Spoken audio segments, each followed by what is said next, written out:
Saya Arya Sabika, NPM 2522011102 sebagai tenaga A.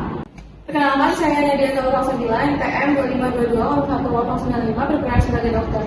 Perkenalkan, saya Bintang Rahmatullah, NPM 2522011098. Perkenalkan, nama saya Rani Febrianti, NPM 2522011104. Perkenalkan, saya Jasinda Krisnawati, NPM 25220197. Kami bertiga berperan sebagai perawat.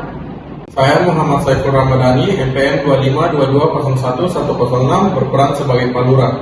Saya Novianti, NPM 2522011101. Saya Sabita Lita, NPM 25220199. Saya Raisya Putika Witasari, NPM 2522011103. Saya Lana Nindapati, NPM 25220105. Kami berempat berperan sebagai masyarakat. Assalamualaikum warahmatullahi wabarakatuh. Waalaikumsalam warahmatullahi wabarakatuh. Saya sebagai palura ingin menginformasikan bahwa ada edukasi mengenai LGBT dari tenaga kesehatan. Saya mohon kepada ibu-ibu dan mbak-mbak untuk memperhatikan edukasi yang diberikan oleh tenaga kesehatan.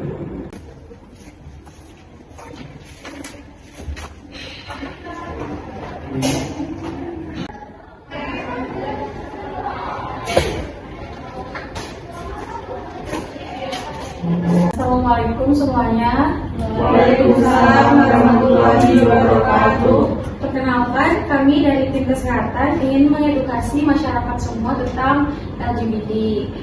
Saya membawa 3 rekan saya dan saya sendiri sebagai dokter Nadia. Saya ingin perawat Intan. Saya Fani sebagai perawat. Saya perawat Sinta. Pada hari ini kami akan mengedukasi tentang LGBT, infeksi penularan seksual kepada masyarakat.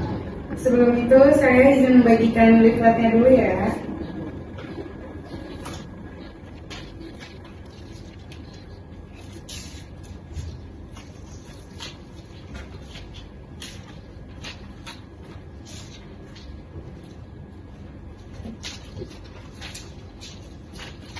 Sebelumnya, ibu-ibu udah tahu belum apa itu LGBT? Belum. Jadi, LGBT itu lesbian, gay, biseksual, dan transgender. LGBT adalah istilah untuk keberagaman orientasi seksual dan identitas gender, meliputi lesbian. Lesbian itu cewek suka sama cewek, setelah itu ada gay itu cowok suka sama cowok, setelah itu ada biseksual. Biseksual itu contohnya orang yang bisa suka sama cewek, dia juga bisa suka sama cowok. Setelah itu ada transgender, dia melakukan perubahan kelamin. Contohnya seperti dia awalnya cowok, setelah itu dia berubah menjadi cewek. Untuk faktor penyebab LGBT sendiri ada 3 faktor. Yang pertama ada faktor biologis, yang kedua ada faktor psikologis, yang ketiga ada faktor sosial. Oh iya, untuk infeksi penularan seksualnya, infeksi seksual ada infeksi yang menyeluruhkan terutama melalui hubungan seksual, vagina, anal atau oral yang disebabkan oleh virus, bakteri, parasit.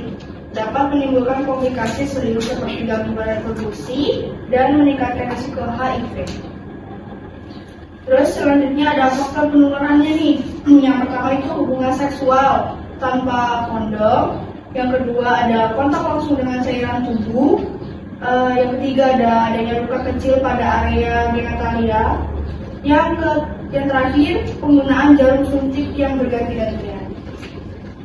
Selanjutnya ada jenis-jenis infeksi.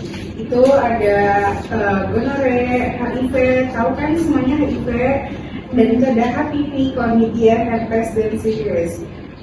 Hubungan LGBT dan infeksi menular seksual dalam kajian kesehatan itu komunitas LGBT sering dianggap berisiko lebih tinggi terhadap infeksi menular seksual. Namun hal ini lebih dipengaruhi oleh perilaku kesehatan seperti hubungan tanpa kondom, memiliki banyak pasangan, kurangnya pemeriksaan rutin, dan rendahnya pengetahuan kesehatan seksual. Selanjutnya saya akan menjelaskan beberapa faktor resiko. Yang pertama, hubungan seksual tanpa penggunaan kondom atau aman. Kedua, memiliki pasangan seksual lebih dari satu. Tiga, kurangnya pemeriksaan kesehatan rutin. Keempat, hilangnya pemahaman mengenai kesehatan seksual. Lima, penggunaan alkohol atau zat tertentu yang dapat menurunkan kontrol diri saat melakukan aktivitas seksual. Kemudian ada beberapa peran tenaga kesehatan. Yang pertama, memberikan edukasi kesehatan yang jelas dan mudah dipahami seperti pada hari ini. Kedua, menyediakan layanan konseling untuk membantu individu memahami kondisi kesehatannya. Tiga, menciptakan lingkungan pelayanan yang aman dan tanpa stigma. Kemudian yang terakhir, menjaga kerahasiaan informasi pasien sebagai bagian dari profesional. Setelah penjelasan tadi, apakah ada pertanyaan? Kak, saya mau tanya, tapi tak lagi. Gak apa-apa, jangan punya rasa takut untuk dihakimi. Kita di sini sama-sama belajar mengedukasi LGBT dan infeksi menular seksual. Dia juga sebenarnya bingung atas dirinya dan kesehatannya. Nah, silakan cerita semua yang dibahas di sini bersifat rahasia. Saya merasa berbeda dan saya juga takut kena penyakit dan juga saya sering stres. Terima kasih ya sudah jujur. Perasaan kamu itu penting dan kamu tidak sendirian. Yang penting sekarang adalah menjaga kesehatan fisik dan mental. Dari sisi kesehatan, ada resiko penyakit menular seksual jika perilaku tidak aman. Lalu seperti apa saja contohnya? Contohnya itu ada di jenis-jenis infeksi. Bisa dilihat di website-nya itu ada HIV, gonore, HPV, chlamydia, herpes, dan sifilis. Kalau saya takut, harus bagaimana ya? Kamu bisa rutin cek kesehatan. Setelah itu, kamu bisa menggunakan pengaman jika ingin berhubungan seksual. Dan yang terakhir, tidak berganti pasangan. Tadi katanya stres juga ya? Iya, saya sering takut dijauhi orang. Itu wajar, tapi jangan dipendam ya. Kamu bisa datang ke tenaga kesehatan seperti ke psikolog atau ke orang yang kamu percaya. Dan kesehatan mental sama pentingnya dengan kesehatan fisik. Kami sebagai masyarakat harus bersikap seperti apa ya? Menghindari menghakimi dan bullying, lalu bersikap baik dan sopan. Berarti tetap harus diingatkan soal kesehatan ya? Betul, edukasi itu penting, tapi dengan cara yang manusiawi. Oh iya, kalau tidak dijaga bisa dampak jangka panjang pada kesehatan tubuh. Termasuk juga kesehatan reproduksi juga ya? Iya, jika terkena bisa menyebabkan infeksi. Terima kasih, saya sudah jauh lebih tenang dan tahu harus bagaimana. Itulah pentingnya komunikasi yang baik. Kita saling menjaga dan memahami. Tujuan kami adalah membantu semua orang untuk sehat. Sekian dari edukasi kami pada hari ini. Semoga bermanfaat bagi ibu-ibu dan bapak semua.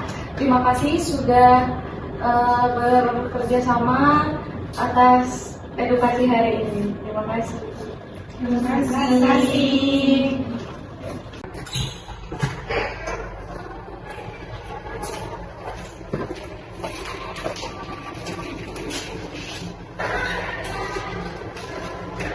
Saya sangat berterima kasih kepada Ibu Dokter dan Ibu sekalian karena telah mengedukasi mengenai LGBT kepada masyarakat.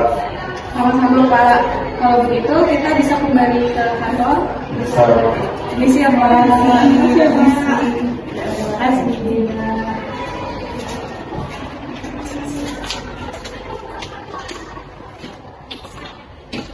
Sekian dari kelompok 9. Terima kasih.